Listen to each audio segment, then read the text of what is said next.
இந்த கதை ஃபெலிக்ஸ்ன்ற ஒரு ஆளை பற்றி. வேலையை கஷ்டப்பட்டு முடிச்சுட்டு செம்ம டயர்டாக உட்காந்துருக்கான்.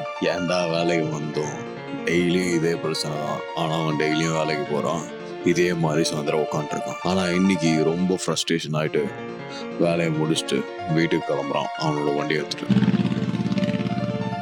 போகிற வழில சரகை வாங்கிட்டு ஒரு அவுட்டர் லொக்கேஷனில் உட்காந்து சரக்கு அடிக்கிறான். அடிச்சுட்டு ஒரு மாதிரி ஃப்ரஸ்ட்ரேஷனில் வானத்தை பார்த்து கடவுளெல்லாம் கூப்பிட்டுறான். கடவுளை என்னை எப்படியாவது இந்த சுச்சுவேஷனில் காப்பாற்றிரு, எனக்கு இந்த வேலை சுத்தமாக பிடிக்கல, என் சுச்சுவேஷன் சுத்தமாக பிடிக்கல, இப்படியே வாழ்க்கை போய் நான் செத்துருவோம் போல அப்படின்னு யோசிக்கிறான். அவன் எவ்வளவோ கெஞ்சி பார்க்குறான், கண்ணிலேருந்து கண்ணீர் வராத குறைதான். ஒரு மாதிரி ஃப்ரஸ்ட்ரேஷனில் வானத்தை பார்த்துட்டே உட்காந்துட்டு இருக்கான். கடவுள்னு ஒன்று இருக்கா இல்லையா அப்படி இப்படின்னு யோசிச்சுட்டு உட்காந்துட்டு இருக்க. வானத்தில் திடீர்னு காக்கா கூட்டங்கள் அதிகமாக வந்து வட்டம் போட ஆரம்பிச்சுட்டு நிலா வெளிச்சத்தில். அது பார்க்கவே ஒரு மாதிரி டிஃப்ரெண்டாக இருந்தது. ஆனால் அது ஒன்றும் புது சுச்சுவேஷன் கிடையாது, ஏன்னா எதுவும் ஸ்பெஷலாக நடக்கலை. அந்த விஷயம் அவனுக்கு ஸ்ட்ரேஞ்சாக இருந்தாலும் அவனுக்கு அது ஒரு பெரிய விஷயமா அந்த சுச்சுவேஷனில் ஃபீல் ஆகலை. அதனால் கோவமாக பாட்டில் தூக்கி இடித்து உடச்சிட்டு வண்டியை ஸ்டார்ட் பண்ணிட்டு கிளம்புறான். ஃபெலிக்ஸ் வீட்டுக்கு போய் படுக்கிறான். ஆனால் அவனுக்கு சுத்தமாக தூக்கம் வரல. அடுத்த நாள் காலையில் எழுந்துச்சி மறுபடியும் வேலைக்கு போகணுமா, அதே யோசனையிலேயே படுத்துட்டு இருந்தான். என்னமோ தெரியல, கடந்த கொஞ்ச நாளாக அவனுக்கு எல்லா விஷயமும் தப்பாக நடந்தது. இது எல்லாத்துக்கும் காரணம் என்ன, ஏன் இப்படியே போயிட்டுருக்கு அப்படின்னு யோசிச்சுட்டு படுத்துட்டு இருக்கான்.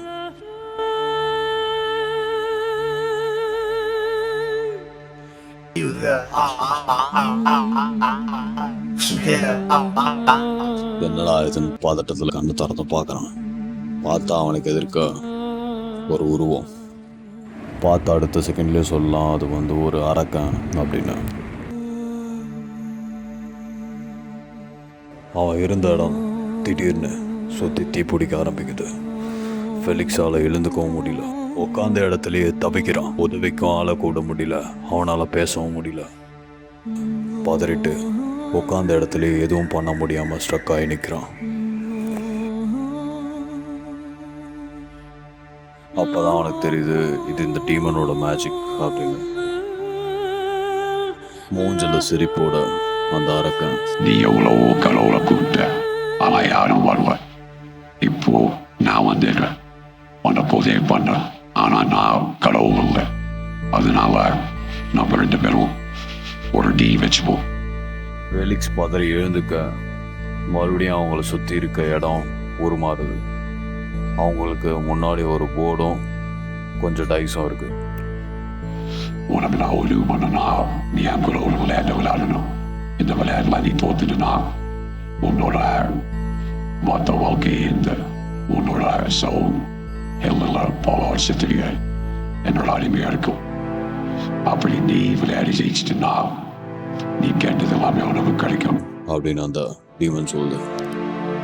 அரக்கன் ஸ்லோவாக டைஸை பறக்க விட்டு ஃபெலிக்ஸோட கையில் கொடுக்குறான். நீ கேமை விளையாட போகிறேன்னா இப்போ இந்த டைஸை உருட்டுன்னு சொல்லிட்டு. ஆனால் சிறப்பான விஷயம் என்னென்னா, அதை கேட்டு ஃபெலிக்ஸ் அந்த டீமனை பார்த்து பதிலுக்கு சிரிக்கிறான். சிரிச்சுட்டு கொஞ்சம் கூட யோசிக்காமல் தான் நான் வந்து விளையாடுறேன் அப்படின்னு சொல்கிறான். அந்த டீமன் கவனிக்காத சமயத்தில் ஆல்ரெடி ஃபெலிக்ஸ் போர்டில் அவன் கையில் வாங்கின டைஸை உருட்டிட்டான்.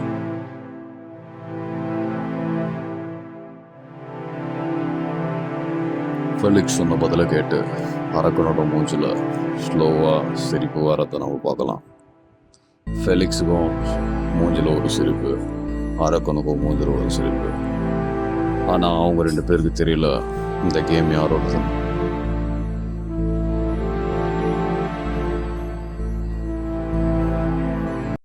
இந்த வீடியோ உங்களுக்கு பிடிச்சிருந்ததா லைக் பண்ணுங்க. அண்ட் அடுத்த எபிசோட் வேணும்னா கமெண்ட்ல நெக்ஸ்ட் எபிசோட்னு டைப் பண்ணுங்க. அண்ட் நான் போடுற புது எபிசோட்லாம் பார்க்கணுன்னா மறக்காமல் சப்ஸ்கிரைப் பண்ணிட்டு பெல் ஐகானை தட்டிடுங்க. See you, bye bye.